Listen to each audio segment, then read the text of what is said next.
Então é isso, gente. Estou aqui com meu amigo Gustavo Machado. Tudo bem, Gustavo? Tudo beleza? Certinho. Ele está aqui de volta no nosso canal. Lembro que no ano passado ele esteve aqui para falar sobre o Zósimo Barbosa, um quadrinho que ele desenhou para o Vander Antunes, não foi isso? Isso mesmo. Sucesso total. E agora nós temos um outro lançamento, uma HQ nova que está chegando, que é da SESI SP.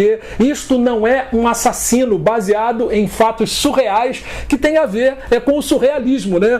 Do qual faz parte essa obra, porque tem a ver com o Magritte, um pintor belga surrealista muito famoso. Queria que você conversasse, que você falasse um pouco sobre esse quadrinho que foi feito com o roteiro do Hugo Aguiar. Exatamente. Muito obrigado mais uma vez aí por você estar me convidando para o seu canal, que eu acompanho, nós somos amicíssimos, você sabe disso.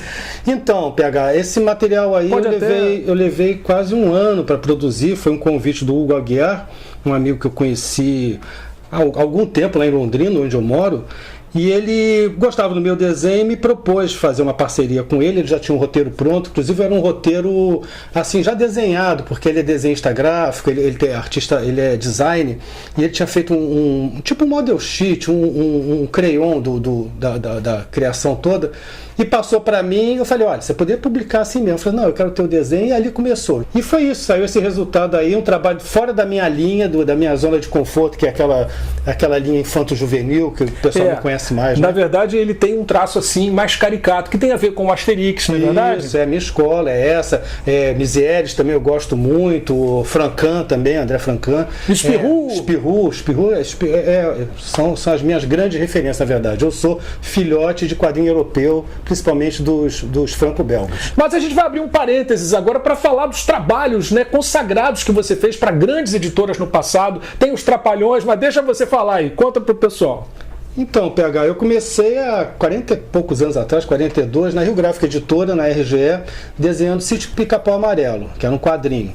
E depois eu desenhei quadrinhos adultos para Grafipar, fui para São Paulo, onde eu fiz muito desenho animado para publicidade, até a editora Abril me contratar para desenhar Trapalhões e depois Disney, Zé Carioca, inclusive.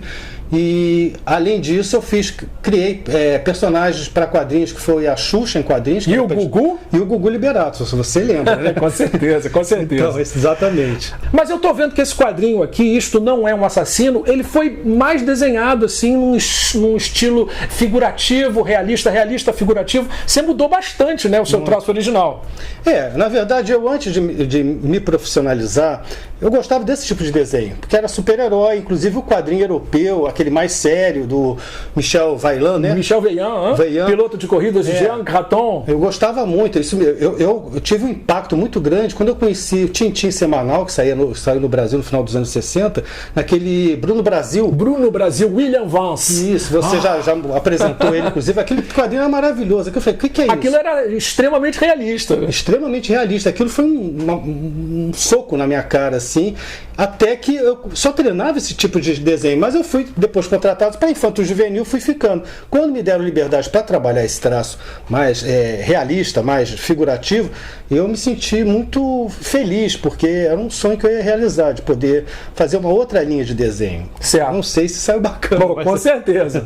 É isso. Então, aí eu comecei a lembrar das minhas referências, da escola europeia, até muita coisa dos italianos, como Guido Crepax, principalmente Guido Crepax. Talvez vá se perceber aí nos enquadramentos. Valentina, principalmente, né? Valentina, Guido Crepax. O Hugo Pratt também, que é um... Corto Maltese. Isso, exatamente. São os mestres do claro escuro, que eu sempre gostei muito. E o Alex Toth, americano, que é outra praia, esse para mim é Deus na Terra. Mas o Guido Crepax, na verdade, foi o que mais me influenciou e que eu quis seguir. Enfim. Com certeza. Agora me diga como foi que o roteirista, o Hugo Aguiar, passou para você esse roteiro, né? Já que a gente não tem texto nenhum, basicamente é um quadrinho de imagens, com poucos quadros por prancha, né? Como é que foi isso? Ele já tinha esse projeto assim desenhado, mas de uma forma não muito definitiva, como se fossem uns layouts, porque ele é artista gráfico, ele é formado em escola de artes visuais, e ele chegou com material que ainda estava assim um pouco cru. e inclusive tinham 50 páginas, nós fizemos uma decupagem, eu falei, isso aqui em 40 páginas vai dar o recado legal, e eu peguei aquilo como se fosse um roteiro já desenhado, mas ele me deu liberdade total de mudar, de mudar, inclusive as sequências, o time das sequências, porque eu fiz uma nova decupagem, a gente usava muito internet, muito e-mail para trocar ideia, faz isso, muda aquilo, ele depois me passou um roteiro escrito, inclusive, mas um roteiro corrido, que a gente fala, sem definir muito o que era uma página ou outra. Eu que mais ou menos ia decupando e dividindo, se vai ser página tal, página tal, página tal. Então foi muita liberdade que ele me deu graficamente e para reinterpretar o roteiro dele. Com certeza. E qual foi o contato que você teve previamente, né, com a obra do pintor surrealista belga Magritte para realizar essa obra? Você conhecia os quadros dele? Como é que é isso? Olha, pouca coisa, viu? Eu acho que como a maioria das pessoas, vocês, quando são apresentados assim, a certas pinturas, vocês não sabem, a gente não sabe quem é o pintor, e depois vai, isso era Magritte, isso aqui era Salvador Dalí, mas eu conhecia vários quadros dele, mas não tinha associado, ou assim, a história dele, enfim, eu não conseguia, eu tive que fazer uma imersão para realmente entender qual era a trama dessa história, e aí foi uma pesquisa meticulosa, tem um enterro aí que é passado em 64, então eu fui procurar fotos de um cemitério em Paris em 64, que as pessoas vestiam no enterro, a casa que aparece aí foi uma das casas que ele morou, com a escadaria igualzinha, porque hoje virou um museu, então foi uma imersão pós o convite, porque é assim que a gente faz, né? Eu geralmente como desenhista de desenho comercial, eu pego aquela tarefa, aquela coisa e passo a respirar aquilo. Foi praticamente um ano essa produção, entre outros trabalhos, até que nos 5 últimos meses eu parei tudo para me dedicar a realmente completar. Por quê? Porque antes de desenhar, a metade do tempo eu levo pesquisando. O pessoal fala, quanto tempo você leva para desenhar uma história em quadrinho? Eu falei, 1 ano. Agora, 6 meses é pesquisando, os outros 6 meses é desenhando. E em relação a toda essa pesquisa que você citou, né, isso tem muito a ver com o quadrinho europeu. Eles gostam muito de fazer quadrinho de época, tem muito quadrinho deles dos anos 50, e o desenhista, os dois, né, também o roteirista, tem que fazer pesquisas para saber como era o vestuário, como eram os carros daquela época, a arquitetura. Isso é muito interessante, né? Foi a minha escola, foi a escola, por isso que eu te falei, a minha escola foi a escola europeia, principalmente por esse apego ao detalhe. O meu pai é arquiteto, meu pai me ensinou alguns conceitos de perspectiva, de arquitetura, e no quadrinho europeu eu descobri isso, o pessoal levando isso à exaustão, mesmo naqueles quadrinhos mais infanto-juvenis de época, Asterix, está tudo correto lá, Roma é aquilo, as Galles são aquilo, e nos quadrinhos mais contemporâneos, como Tintin, é uma aula de história, desde o primeiro Tintin de 29, né, até a década de 70, lá, os últimos, você vai vendo os carros mudando, as roupas mudando, os costumes, e isso me maravilhava muito. Então eu levo muito a sério, porque eu não tenho aquela liberdade do artista, eu vou desenhar um carro como eu acho que ele é. Não, na época tem que ser o carro tal, o pijama do cara aí tem que ser tem que ser aquele pijama que era vendido naquela época. Porque eu acho que isso aí, o quadrinho hoje em dia tem uma aceitação, ou tem uma entrada para o mundo inteiro, para o mercado mundial. Então isso aí vai parar um dia, quem sabe, com certeza. Lá Você está no Eurocomics. Então eu não quero fazer feio para meus colegas lá da Bélgica. Ele fala, não, esse cara não caprichou. Então. Não, ele é um cara, o traço dele, olha, tem tudo para ser editado na Europa. Me fala rapidamente da trama, sem contar muitos detalhes. Tem a ver com o pintor e com a mulher dele, a Georgette. A Georgette foi a grande musa de Magritte.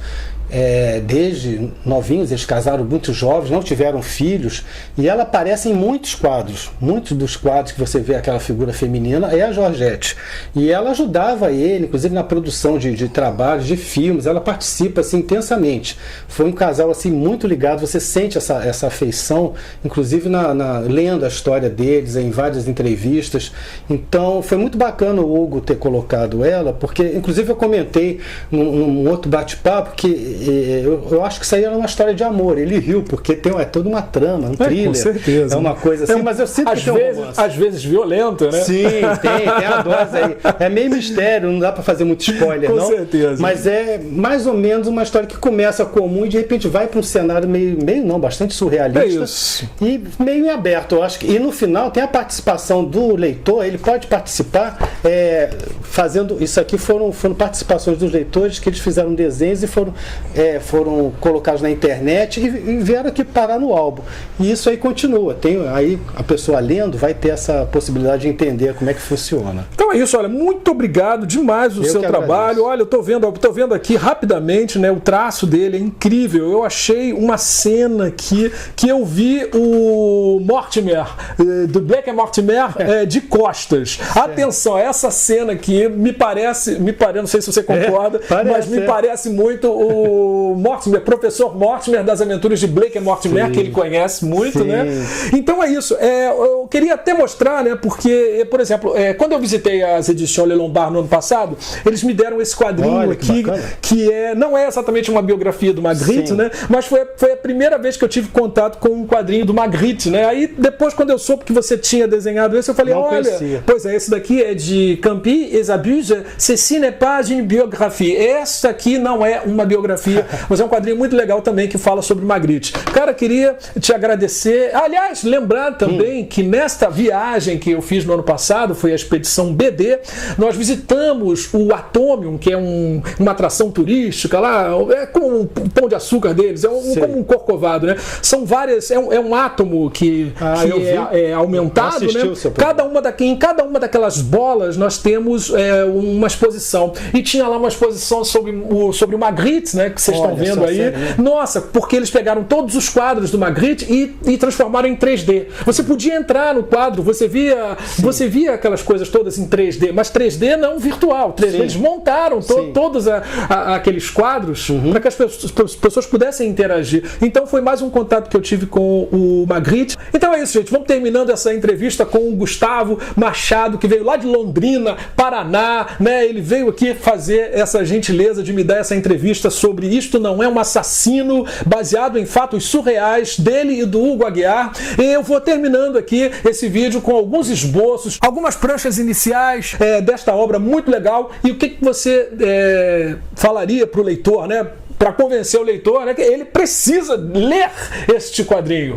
Olha, eu recomendo porque é um trabalho diferenciado, é um trabalho autoral, feito com muito capricho, né? E é uma maneira de se absorver a cultura, né? O quadrinho tem essa vantagem de iniciar os leitores à cultura, a conhecer, por exemplo, a obra de Magritte. No final, inclusive, tem todo um texto aí explicando todas as obras que foram marcadas dentro da história. Então, se você quiser, você faz até um joguinho de caça, o quadro, todos os quadros, todas as obras de Magritte que foram, que existe uma referência no quadrinho, que seja, por menor que seja, está aí. Então isso já é bacana, que ocasionalmente você no futuro pode ir no museu, pode comprovar lá, nossa, essa é aquela obra, ou algum trecho. Inclusive lá em Bruxelas tem o Museu de Magritte, certo? Então, isto eu vou até fazer uma paródia aqui. Isto não é um assassino. Isto não é um quadrinho. Isto é cultura. Tá bom? Exatamente. Obrigado por ter vindo, Obrigado cara. A você. Até a próxima. Mas não demora um ano para voltar. Não. Vamos lá. É só convidar que eu tô aí. Valeu. Tchau, tchau. Tchau.